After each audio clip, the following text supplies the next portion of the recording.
Hey everyone, David C. Anderson here coming at you from the Knife Center, and welcome to the first new Knife AQ of the year. It's Knife AQ number 18, the series where I get to answer all your knife questions, whether they're sharp or dull. Let's get into it. All right, we've got some cool stuff to talk about today, and the first comes from a question from William Hopp. It says, please explain the difference between automatic and assisted. I live in Minnesota where automatics are illegal, but I like that SOG Aegis. Thanks.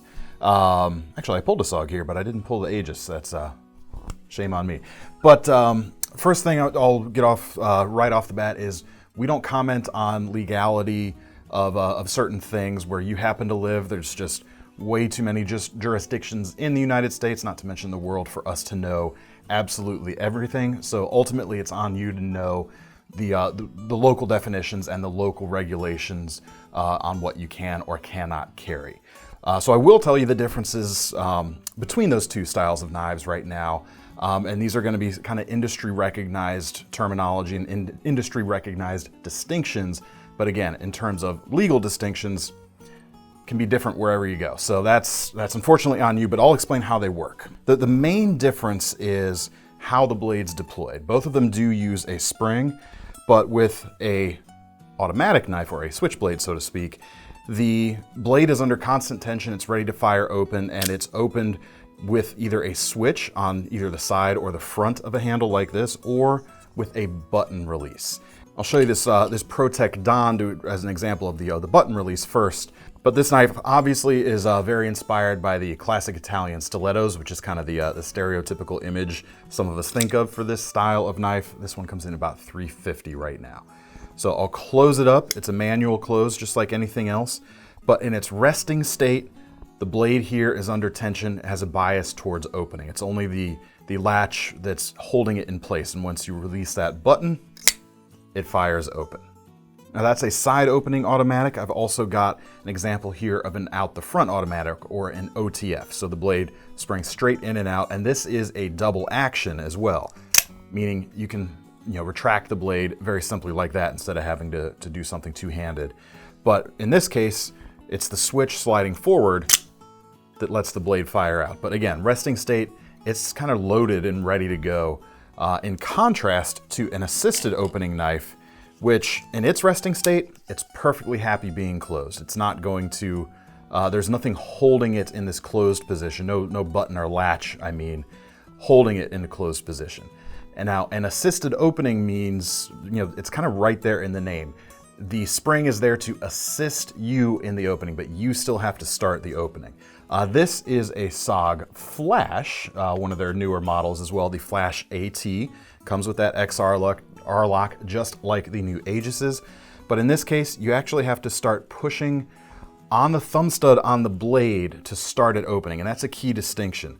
There's no button or switch on the handle. You're actually moving the blade with your fingers manually, and then the spring is going to take over once it starts to open. And that's kind of the key difference. Resting state, it's perfectly happy being closed, and you're actually moving the blade with your finger manually first, as opposed to pushing a button.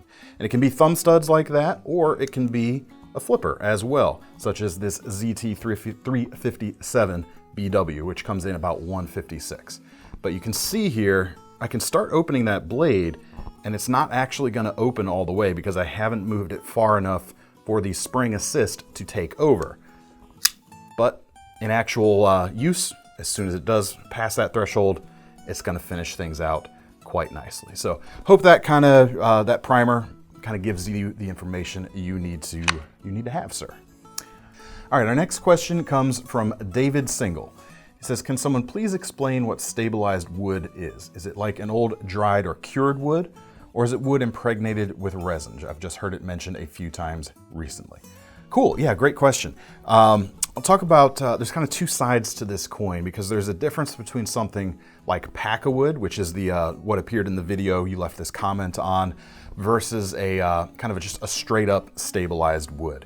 So I'll get to pack-a-wood here in a second, but just, stabilized wood in general is essentially, a piece of wood that is impregnated with resin, and sometimes dye can also be introduced. And the way they do this is actually they place the resin and the wood under vacuum. So it permeates the wood, gets in all the pores, goes through and through. That's how it gets the dye in there as well. And it's gonna make it a much more solid piece than just your standard unstabilized wood. You see it a lot of times on fixed blades, but you can find it on some folders too. Here's a traditional slip joint from Boker. This is the Cattle knife with stabilized curly birch handles. This comes in about $164 right now. Now what's nice about a standard stabilized piece of wood is it still just looks like wood. It looks like the original piece you started with essentially, especially if you leave it undyed. It's sometimes the resin can have a little bit of a difference in coloration, but especially if you leave it undyed, it's not going to change too much. Or you can introduce some cool colors like this. And it's different from staining because as they shape it and sand it down, the color is still going to be there. But this is a really cool knife actually. N690 blade, about 3¼ inches of it, so it's a larger slip joint. Nice half stop there along the way. Snaps shut quite well. Real classy piece. And of course, in addition to the strength it gives the wood, what you're going to get from that is some moisture resistance, as well as some resistance from shrinking or cracking as well. It's just going to be much more stable. Now there's some woods actually that don't require stabilization. Things like desert ironwood are dense enough, and I think has something to do also with kind of the oil contents of that wood, where it doesn't need it. It's almost naturally stabilized, which is pretty cool. Now the difference between stabilized wood like that and Pack-A-Wood is Pack-A-Wood is a much more processed material, but it still does use actual wood. This is the Spyderco Police 4 in our KnifeCenter exclusive variation with a HAP 40 blade. What are we charging for this? These come in about $224 right now. And this does have a Pack-A-Wood handle. And in this case, rather than a single piece of wood, this is a laminate that uses laminated layers of hardwood, sometimes birch, sometimes other things, and they're stacked up and the resin is layered in with them. So you get probably even more stable material than just stabilized wood. But it is a stabilized wood product. You still get, because you're using actual wood veneers, you still get the actual feel and look of wood, but it's a very different process and a very different feel little bit of a different vibe from stabilized wood.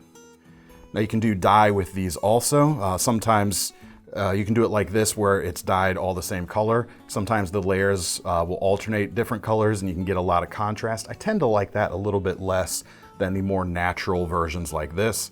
But even more so, again, some nice moisture resistance, which is why if you see kind of a premium chef's knife that uses wood, it's oftentimes using Pack-A-Wood because, especially in a kitchen, that's going to be very handy. But moisture resistance from it moving around, shrinking or cracking too much, really solid stuff.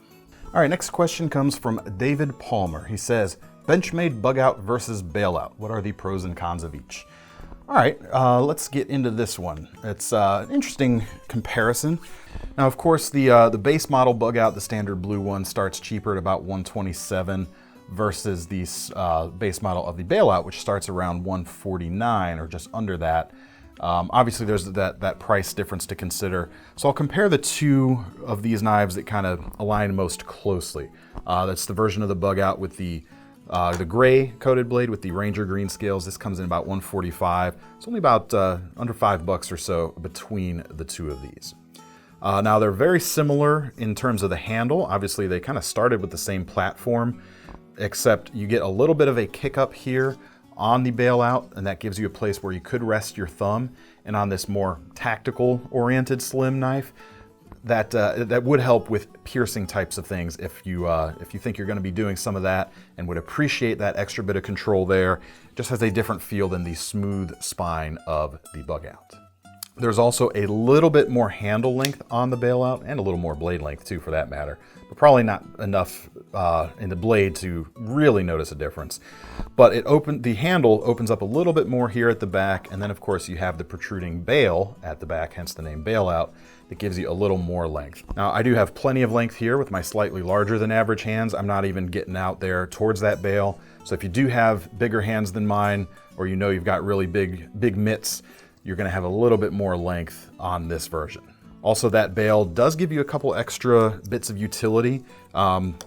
probably aren't gonna, it's not gonna make a difference in terms of how much lanyard you can put in there, because the Bugout does have a pretty sizable lanyard hole, but you will be able to do some light scraping types of things with this, as well as some light prying. Although if that's more of a concern, maybe go for the upgraded version with aluminum handle scales.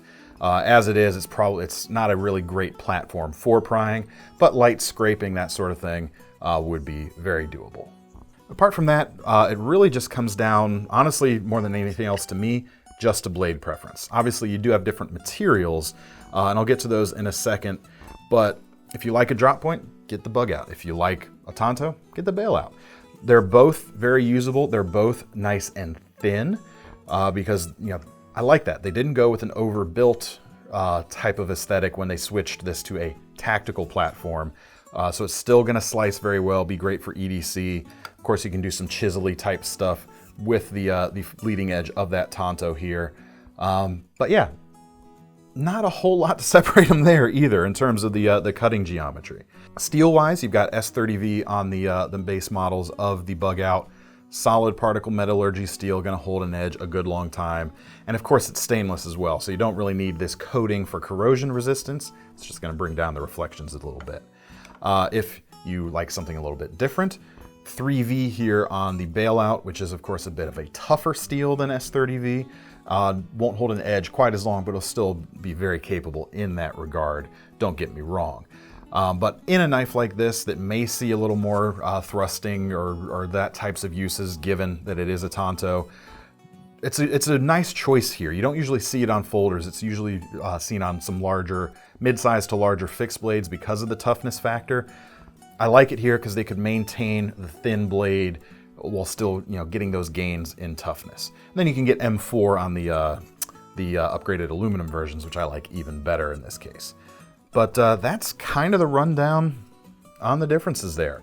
There are different handle materials available here. You can get CF Elite for a little more rigidity on the Bugout, or those aluminums on the Bailout for an even more rock solid platform. You can't go wrong with either. I'd say the main difference is, do you like a Tanto or do you like a drop point? Then get that one. All right, next question is from Sean Fensky. He says, hey David, I'm looking for a larger, hard-use, overbuilt garage knife, mostly for breaking down thick cardboard. I would like a one-hand operation, point on the bottom type blade. I think I know what you mean by that. Don't care how big, scary, heavy it is, as long as it's comfortable in the hand, budget of around 75 bucks. All right, cool.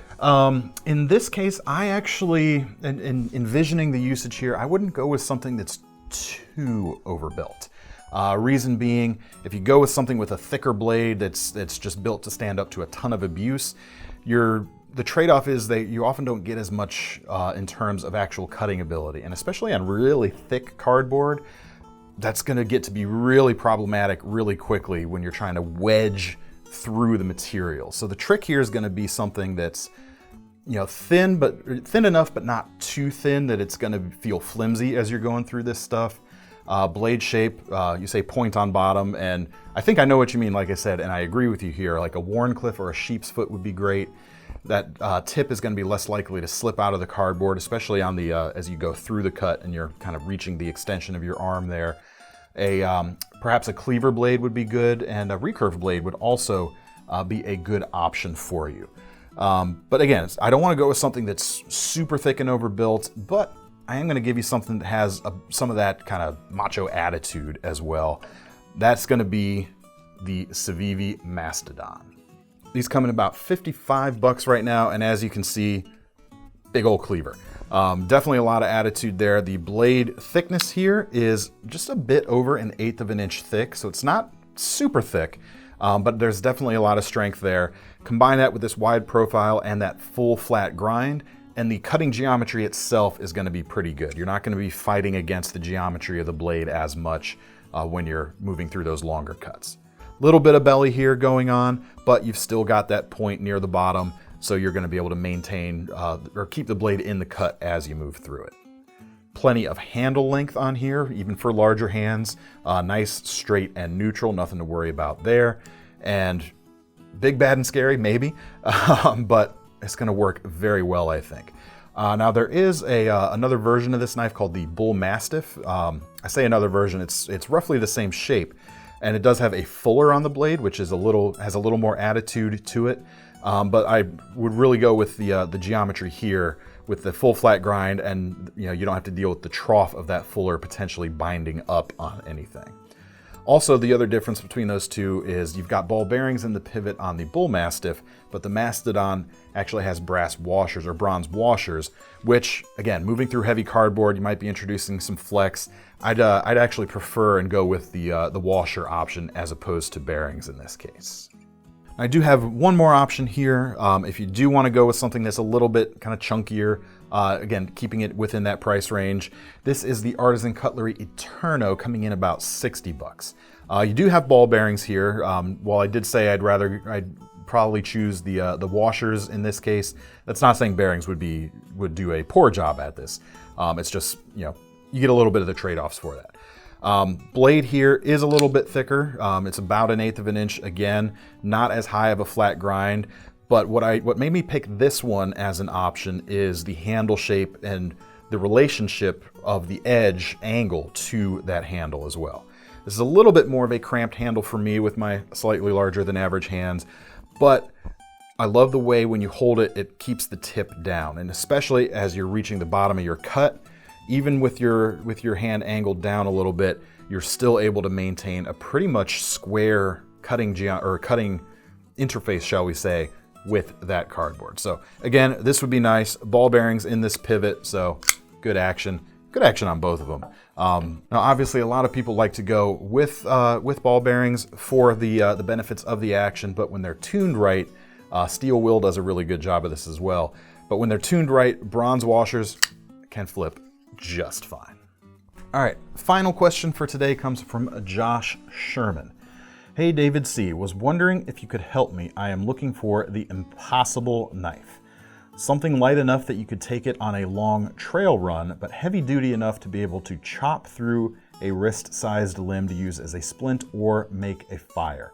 Also needs to be readily accessible and okay through hours of rain. Currently using Cold Steel Raja 3 Mini Kukri and my Kershaw version of the Emerson Tonto. Thanks for any suggestions. Sure. First thing I would recommend is go with a fixed blade rather than a folder. That's my preference, especially for something you might have to rely on. And I'm also going to kind of flip it on you a little bit and go with something that's not going to chop like you want to, but you'll still be able to do what you're going to need. And when I think of something that's light and strong, I come to Mora Knif, or the Mora knives here. I've got two to show you right here. And what inspired this is those specific uses you mentioned are not what you're going to be doing, or it doesn't sound like that's what you're setting out to do when you go on these runs. You're going out for exercise, see the nature, and just have a good time in the outdoors, and it's there for an emergency. Now, I'm going to mention a guy I used to write for at the Truth About Knives blog before it was shut down. My editor, Clay Alders, did a great review of the Bushcraft Black, and his use is kind of aligned with what you're alluding to here. He was a professional fishing guide at the time in the Great Smoky Mountains, and what he was always worried about is, he's not heading out there with a chopper, but he needed to be able to make a travois or a stretcher if one of his clients were to get injured and they needed to bring him out. And he demonstrated that and relied on this a lot of the time for that usage. And ultimately, it comes down more to technique and skills that you have, knowledge that you have, rather than the gear. You could do everything you need with this knife, and it's just a $50 knife, and the weight is just 4.2 ounces. So not quite a featherweight, but you could also go with the Mora Companion, which is just 2.9 ounces. And with both of these, there's plenty of videos and reviews out there of people absolutely beating the junk out of these, and they come through with flying colors. If you're worried a little bit about strength and you want to get the most you can, the Bushcraft Black, both of these have partial tangs, but the Bushcraft Black does have a broader tang down in there, coming, I want to say about 2/3 of the way back of the handle, if I'm remembering correctly, but it's an extremely solid piece. Now, in terms of starting a fire, if it's been raining out, you're probably not out there running as well, but maybe you've gone running after a rain. This will help you get to kind of the dry core of some smaller logs if you need to get to it to get a fire going. Otherwise, you'd probably be better served with small twigs and stuff that you could gather that are already dry. Now, as for making the splint, you mentioned wrist-sized stuff. That's probably going to be for the fire stuff, I would guess. But if you need some pieces of wood for a splint or for a stretcher, that sort of thing, rather than chopping, I'm going to share a technique that's going to kind of save your energy a little bit, and it's going to wear you out a lot less than chopping with any knife that wasn't designed to be a chopper. And any knife that was designed to be a chopper is probably going to be too thick and heavy for you to want to take it with you on your runs. So what you're going to do is cross baton. Essentially, you've got your log laid out, you come in, you take your stick or your baton here and just tap it in, and you can kind of beaver chew your way around the whole thing until you've separated it into the two pieces you need. Lot less dangerous than swinging a knife. Again, a lot less tiring as well. It can damage your knife if you're not careful. This is something you'll want to go out and practice this sort of thing for sure. And that's what it comes down to. When you practice the skills and you have it up here, you can't lose it, and it's not going to break either as long as you remember it. And the more skills and knowledge you have, the less you might find you have to rely on your gear to get you by, which is why I think the benefits of the lightness of a Mora are going to far outweigh the benefits of the one or two times you may have to use it for these niche scenarios. And you're going to have a lot more fun out there in the outdoors. You're just going to enjoy things more. What else? Oh, if you do need, if you don't have a good stick for batoning, the one thing you can do, especially with greener wood, it's real easy if you bring a sapling or something under tension. It's going to be real easy to do a push cut through that wood that's under tension, and you don't need to ever chop with your knife, and you're going to get everything you need to get done. All right, thanks everybody for your questions. Thanks for you folks especially who I answered today. If you want to get a chance to have one of your own questions answered in a future Knife AQ, make sure to leave them in the description. No, leave them in the comments down below. In the description, however, you will find links to all of these knives if you want to get your hands on one. And while you're over at the KnifeCenter, make sure you sign up for our Knife Rewards program, so when you put your money down on one of these knives, you can earn some free money to spend on your next one. I'm David C. Anderson from the KnifeCenter, signing off. See you next time.